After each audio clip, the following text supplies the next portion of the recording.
अगर बच्चों को पोस्ट ग्रेजुएशन और ग्रेजुएशन की डिग्री मान्यता प्राप्त जगह से मिल जाएगी तो उसमें सैयद जवाद को दिक्कत क्या है? बहुत से ये सैयद जवाद मुझे नहीं बता पाए, नहीं है क्या? ये आप मुझे नहीं बता पाए। अरे भाई ये बताइए जो मदरसे थोड़ी ना है, प्राची आप सुनिए ना, आप ये बताइए कि मान्यता प्राप्त मदरसे नहीं, सरकार को जाना चाहिए डिफेंड करने के लिए। सुप्रीम कोर्ट को समझाए ना, आप चले जाए। अरे सरकार क्या करेगी? सरकार क्या करेगी? सरकार को ये बताना चाहिए 16,000 मदरसे चल रहे हैं। सुप्रीम कोर्ट ने क्या सैयद जवाद को रोका है? क्या सैयद जवाद को सुप्रीम कोर्ट ने रोका है? जाएंगे नहीं, सरकार अनुदान जाएंगे नहीं, क्योंकि नैरेटिव हो जाएगा ध्वस्त, पूरी बात नैरेटिव हो जाएगा ध्वस्त, क्योंकि सैयद जवाद चले जाएंगे। अब रुक जाए, हम ये कह रहे हैं, अगर सुनिए गवर्नमेंट एडेड मदरसे हैं उनको सरकार अनुदान दे रही है, सरकारी चला रही है, तो अपने मदरसों के खिलाफ क्यों खड़ी कर रही है सरकार? ये भी तो बता दें। फैज खान जी देखिए, आप सुन रहे हैं जवाद जी को भी और सुन रहे हैं आप फराज किदवई जी को।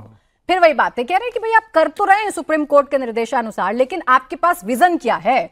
आप मुस्लिम बच्चों को दे क्या रहे हैं, ये क्यों नहीं बता रहे? ये बार बार ये क्यों कह रहे अल्पसंख्यकों के लिए अलग कर दो, मुस्लिमों के लिए अलग कर दो? जब बात होती है सबका साथ, सबका विकास, सबका विश्वास की 140 करोड़ भारतीयों की बात होती है, बार बार कह रहे हैं अल्पसंख्यकों के लिए अलग यूनिवर्सिटी बना दो, मुसलमानों क्यों कर दो भाई, जब समान यूनिवर्सिटी में सब बच्चों को समान शिक्षा मिल रही है। यह विभेदकारी मानसिकता है, ये वो मानसिकता है जहां से लश्कर तोयबा निकलता है, हिजबुल मुजाहिदीन निकलता है, जहां से जाकिर नायक निकलता है, वो मानसिकता है जहां से इनकी पार्टी का फाउंडर कासिम रिजवी निकलता है, जो कि हैदराबाद को पाकिस्तान में मिलाना चाहता था, और ये भारत की एकता अखंडता की बात कर रहे हैं। एमआईएम कौन सी पार्टी है? सरदार वल्लभ भाई पटेल ने ऑपरेशन पोलो चलाकर वो कुटाई की थी हैदराबाद में जाकर इस कासिम रिजवी की, उसका पजामा जिला पीछे पीला हो गया था। अरे जब सब बोल ही रहे हैं तो अपमानजनक भाषा का शब्द का प्रयोग कर रहे हैं ना, आरएसएस जैसे संगठन, एमआईएम की भी सच्चाई सुन लो, ये कोई देशभक्त संगठन नहीं है, आरएसएस के चरणों की आप धूल नहीं हो। और यहाँ एक जन बार बार कह रहे हैं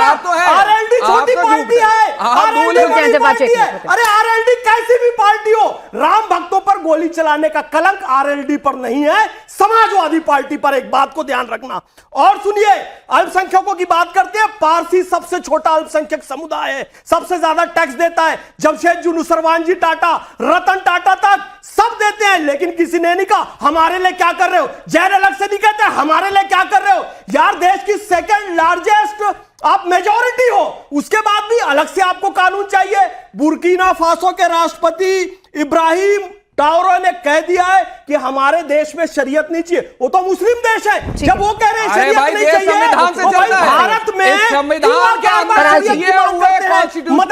फंडामेंटल राइट, एक सेकंड रुके, मदरसे क्या करेंगे, दोनों रुके, मांग करते हैं आप जो कह रहे हैं क्या करेंगे, हमारा फंडामेंटल राइट है, शिक्षा आपको हमारे फंडामेंटल राइट है। आपने दो बातें कही, एक सेकंड रुके, जब एक सेकंड आप बताइए फंडामेंटल राइट कैसे वायलेट कर देंगे आप हमारे? क्या फंडामेंटल राइट? बिल्कुल है, फंडामेंटल राइट आपका। हम क्या खाएंगे, क्या पहनेंगे, हम अपनी शरीयत पे चले नहीं, जहां महिलाओं के अधिकार की बात होगी, बच्चों के अधिकार की बात होगी, प्लीज रुके, सैयद जवाद जी और फैज खान जी दोनों रुक जाएं, दोनों रुक जाएं, दोनों रुक जाएं प्लीज। ये खाली बहस नहीं है के नाम पर 25, 26, 27, 28 जो देश में विभाजनकारी तत्व है, हम बिल्कुल उन्हीं के अकॉर्डिंग 26 के तहत आपको आइए इसको धर्म और मजहब की बहस नहीं बनाते। फराज किदवई जी प्लीज दोनों रुक जाएं। फराज किदवई जी, अभी जो फैज खान साहब कह रहे थे कि अल्पसंख्यकों के लिए सरकार क्या कर रही है, तो सरकार बार बार बता रही है, और सुप्रीम कोर्ट के निर्देश के बाद भी अगर सरकार कोई फैसला लेती है तो विपक्ष क्यों नहीं यकीन कर पाता है? नहीं, देखिए प्राची जी, सुप्रीम कोर्ट जो है वो अगर फाजिल के ऊपर, कामिल के ऊपर कोई फैसला लेती है तो सुप्रीम कोर्ट इस देश की सर्वोच्च अदालत है, और उस सर्वोच्च अदालत का जो सम्मान है वो हमारी पार्टी ने और इस देश के 140 करोड़ लोगों ने हमेशा किया है। मैं देखिए नॉर्मली फैज खान की बातों से अलाइंड नहीं होता हूं, लेकिन आज एक ये बात सही बोल रहे हैं फैज खान, जवाद भाई बुरा ना मानिएगा, फैज खान ये कह रहे हैं कि मुसलमानों के लिए अलग से कुछ क्यों हो। अरे भाई, ये सरकार की फिलॉसफी ये है कि ये किसी को पढ़ने नहीं देगी, तो सिर्फ मुसलमान अगर नहीं पढ़ रहा है तो क्या है, हिंदू भाई भी नहीं पढ़ेंगे।